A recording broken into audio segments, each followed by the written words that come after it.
Thank you thank you thank you thank you so much. I love you I love you I love you. Thank you అండి thank you అండి.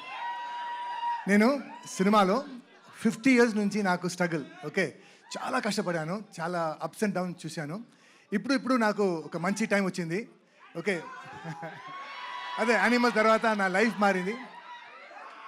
కానీ ఈరోజు మాత్రం ఒక్క విషయం చెప్తాను. నేను ఇప్పుడు దాకా ఒక 250-300 ఫిల్మ్స్ చేశాను. ఎన్నో వెరైటీ ఆఫ్ క్యారెక్టర్స్ చేశాను, వెరైటీ ఆఫ్ రోల్స్ చేశాను.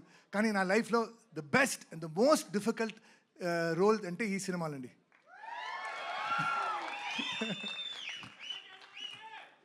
అండ్ నాకు మన అక్క రాజస్థాన్ సినిమాలో నేను విజయశాంతి గారితో తమ్ముడుగా చేశాను. అప్పటి నుంచి నా అక్క మేడం, సో అక్క అని పిలుస్తాను. అండ్ ఈ సినిమాలో అంటే మన డైరెక్టర్కి మనం ఒక పెట్ నేమ్ పెట్టాం, వన్ మోర్ ప్రదీప్ అని. ఎంత బాగా చేసినా కూడా సార్ వన్ మోర్ సార్. ఇది నాకు మాత్రం కాదు, బాబుకి అక్కకి వన్ మోర్. సో ఈ సినిమాలో అందరూ పర్ఫెక్షనిస్ట్. స్టార్టింగ్ మన డైరెక్టర్ కళ్యాణ్ బాబు గారు, అక్క, producers, they are all perfectionist. So బాగా రాలేదంటే దే విల్ నాట్ యాక్సెప్ట్.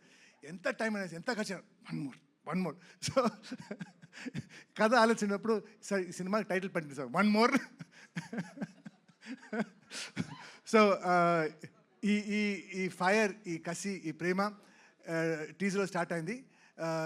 ఈ సినిమా సూపర్ డూపర్ హిట్ అయిన తర్వాత అప్పుడు కూడా ఇదే ఉండాలని కోరుకుని సెలవు తీసుకున్నాను. నండి, thank you so much. Thank you. Prithvi గారు, యాక్చువల్లీ మీకు కూడా సేమ్ క్వశ్చన్. అమ్మ ఎవరికైనా దట్ బాండింగ్ సేమ్ ఉంటుంది, కానీ మీ లైఫ్లో, రియల్ లైఫ్లో మూమెంట్ ఏదైనా మాతో షేర్ చేసుకుంటారా? ఇలా my mother is not a good mother, she is a horrible mother.